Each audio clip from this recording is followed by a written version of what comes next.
Oh, hey, morning. I'd invite you to have a seat, but I mean, you can. I don't even have a chair for myself, though. Wait a minute. This is a DIY channel. What am I doing?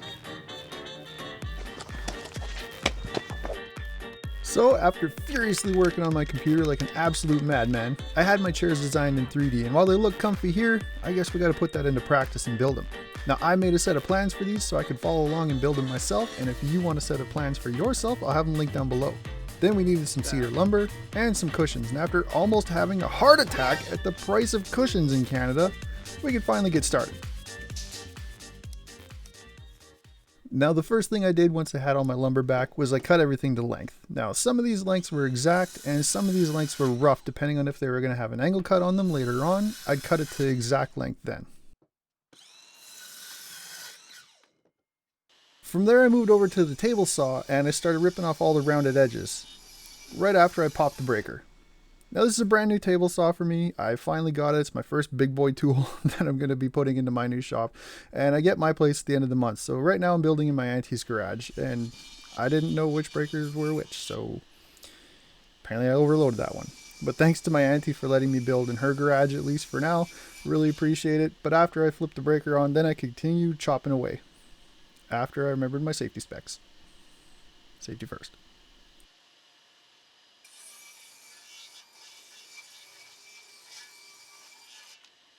After getting the testosterone flowing on the big tools, now we can start working on assembly and smaller tools. Now we're going to start on the seat first, and the back inside edge of the seat is going to have a couple of pocket holes drilled. Now these are what's going to attach the back of the seat to the frame later on, but we'll get to that. Just make sure these are on the inside when you assemble. Now for the rest of the joinery on the chair, you got a couple options. You could just face screw through the ends of these boards with some decorative screws like stainless steel or black, and I think that would look pretty cool. But we're going to hide most of these and give us sort of that dowel joinery look. So once I've marked out all my holes, I'm going to pre-drill and countersink with a 3/8 inch Forstner bit, and then I took and screwed my chairs together from that and then plugged the holes afterwards. Now, because butt joints, and there's going to be a lot of them on this chair, are inherently weak and, well, we're going to do a glue sizing on all the end grain joints. Now, that's just smash a whole bunch of glue and ram it into the end grain and let it dry for like 10 minutes. Then you can put on your actual glue, and that's going to make the joint much stronger. Because, I mean, you really don't want this thing coming apart when somebody sits in it, do you?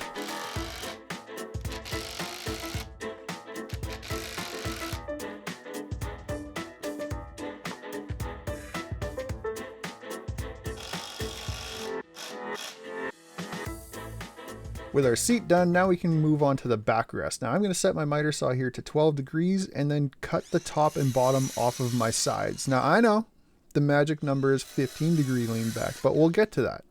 For now, we're just going to cut our angles, and you can see the slight lean back that we get from that. Now our top and bottom boards of our backrest need to have the 12 degree angle ripped on them. Now the keen-eyed among you might notice that I look really stupid right now, but also these are still full width 3.5 inch wide 2x4s. They didn't get ripped down with everything else before I had them set aside.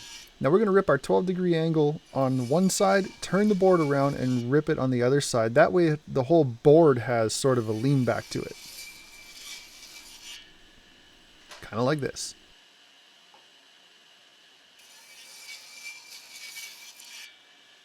Just make sure you pay attention to what direction you're ripping the angles on your boards and you don't do something, well, like this, because that's dumb and that won't work. Have I mentioned I've never made a chair before? After marking and drilling all of our holes in the chair, as well as the ones that are going to attach the backrest to the seat frame later on, we can go ahead and assemble the entire thing.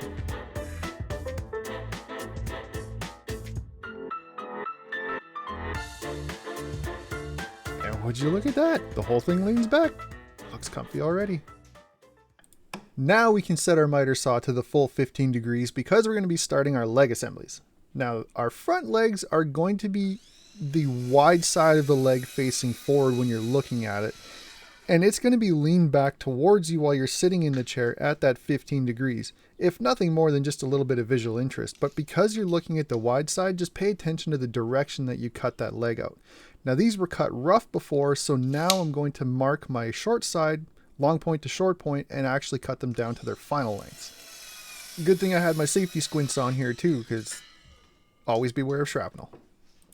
Now the armrest of our leg assembly has a couple of different cuts on it that we got to make as well. Now the front of it needs that same 15-degree back bevel going widthways to match the front leg. The back of the armrest, our back leg is going a different direction. So I use that to make a mark over, and then from there I cut a 45-degree angle coming forwards towards the front of the armrest. This just thins out the back of the armrest and gives it a little bit of visual interest, and I think it looks a lot better too. Ah, see? This thing's getting comfier by the minute. With the assembly lightly mocked into place so I knew what I was looking at, I can drill my last couple of pocket holes. Now these are going to be on the inside of the bottom stretch of our leg assembly, and this is just to attach the stretcher to our back leg. I couldn't think of a better way to do it, and they're going to be on the inside underneath anyway, so you're never going to see them. Now I put these at an arbitrary 3 inches high because that's just what I thought looked good.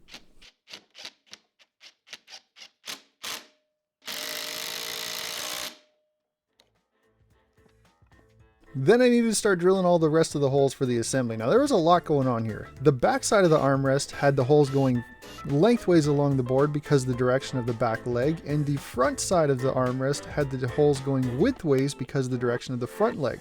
And the front leg itself had the holes going vertically offset from center because of where the lower stretcher is going to be. So there's a lot to pay attention to.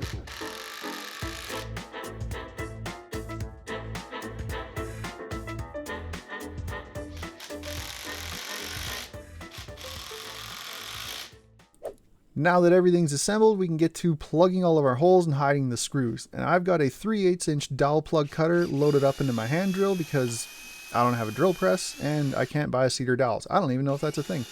But anyway, we can just go ahead and start cutting a bunch of our dowels out of this scrap 2x4 that was left over from building the chairs. Now I'm cutting my dowels along the end grain, that way they're going along the length of the wood. That way it's a much stronger dowel. It's the same way they make dowels professionally, and if it's good enough for them, well, it's good enough for me. Now this is also where you can have a bit of fun with this. You can orient the grain of your dowels to go with the grain of the wood or opposite of the grain of the wood to stand out. Or you could just let chaos rule and just slam them in however the heck they land. It's up to you. Now, in the interest of full transparency, I made a mistake. Technically, I made a couple mistakes. Both of them on the left legs. Don't ask me why it's both the left legs. The right legs are perfect. I don't know why. Maybe I was just listening to music too much. Doesn't matter. Anyway, here's what's wrong. So on the lower part of this left leg, I misdrilled my holes for the lower stretcher. So I got 4 plugs down there. Not the end of the world, but it's a mistake. On the upper part of this left leg, I drilled one of my upper holes at 2 7/8 instead of 2 1/8. So I got 3 plugs up top there.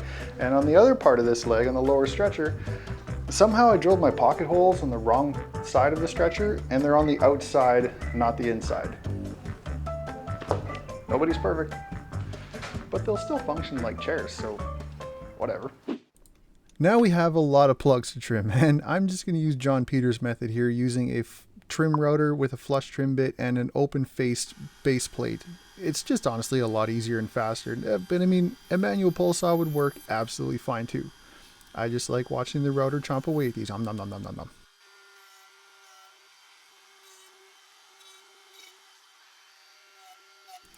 And oh, joyous day, now it's sanding time. Now I sanded these for hours, from 80 grit up to 150 grit. Sometimes you got to keep yourself a little bit busy because it gets pretty boring after a while. But one thing to keep your eye out while you're working is any small gaps between your boards, because I got a tip for you. Go ahead and smash some wood glue into any of those gaps and then sand it immediately. All that sanding dust is going to stick to your glue, and I mean, you know the saying, do your best, fill the rest. Once that was finally done and I got my sanity back, then I flipped bits in my router and I softened all the edges. Now you could use a large round over here, a small round over like I did, or heck, even a chamfer. It's all personal preference.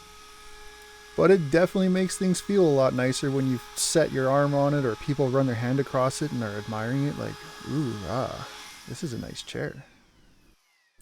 And now we finally get to join 2 of our frame assemblies together to make one. Yay, progress!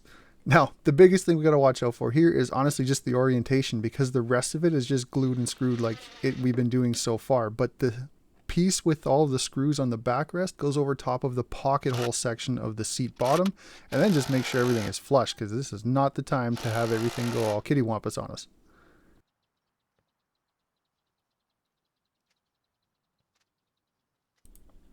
Now when it comes to mounting our seating assembly to our leg assemblies, I'm just clamping some spacer blocks to our legs right now, and these are different heights front to back. Now this is going to give us our last magical 3 degrees to hit that perfect 15-degree angle on the backrest, but it's also going to give us 3-degree decline on our seat bottom, so it doesn't feel like we're sitting on a perfectly flat park bench or stadium bench. Nobody wants that.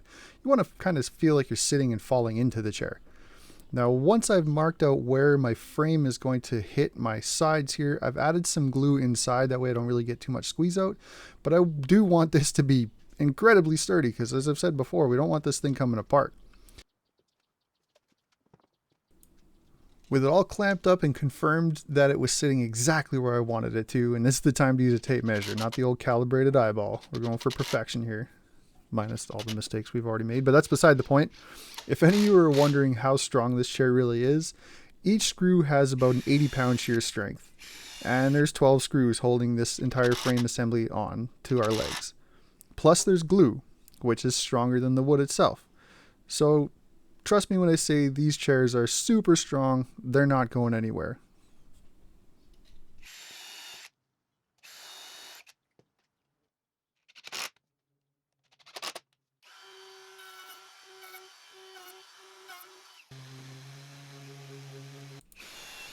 Now our slats are going to be held up by cleats, which we cut out of our 2x4s before down to a 1x2 size. Now once I had marked everything out, we can go ahead and screw and glue these into place, and you'll notice here that these are hiding the pocket holes at the back, as well as our countersunk screws at the front and the countersunk screws in the back. Oh, hi. Now these screws are going to be all visible, including the ones for the slats, so this is where I switched over and started using decorative stainless steel screws, as well as some polished black screws. With all of our slats cut out of some cedar 1x4s, then we could fasten to the chairs just like we've been doing before, and making sure we don't split anything, so pre-drill the works.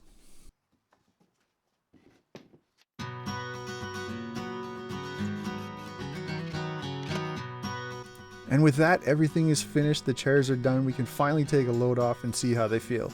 Now, I wanted these chairs to be comfortable with and without cushions, and I'm happy to say that, well, mission succeeded. So, hashtag winning.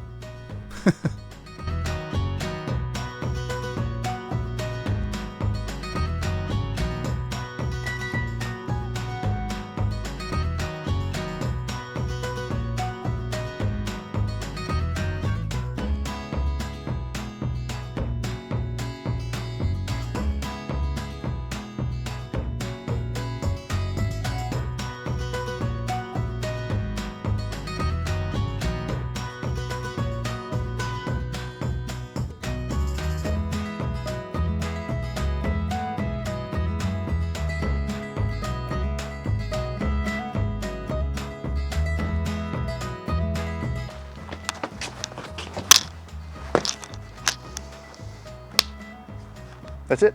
That's the chairs. Mine is finished, obviously. I could just spray a film finish on these, like a clear coat. I really don't want to do that. I'm trying to get away from that in a lot of cases. So I was just going to use something like a natural tung oil. I think it would look fantastic and bring out the natural beauty. But clearly I overestimated how hard getting tung oil where I live is. So I'm waiting on that to come online. But by the time it gets here and it dries, it's going to be another 2 weeks yet. So here they are, at least for now. You'll see what they look like in the next video all finished out. They're gonna look fantastic. So I hope you guys like them. If you guys do, thumbs up for the video, thumbs down if you didn't. I really hope you did. Again, there's gonna be plans linked down in the description below if you guys wanna build a set for yourself. If you guys wanna support the channel further, there's a little donate or a join button underneath this video as well. That would be amazing, but again, no pressure. I understand times are tight, so. Thank you very much for watching, you guys. I'll see you in the next one. Birds and squirrels are fighting.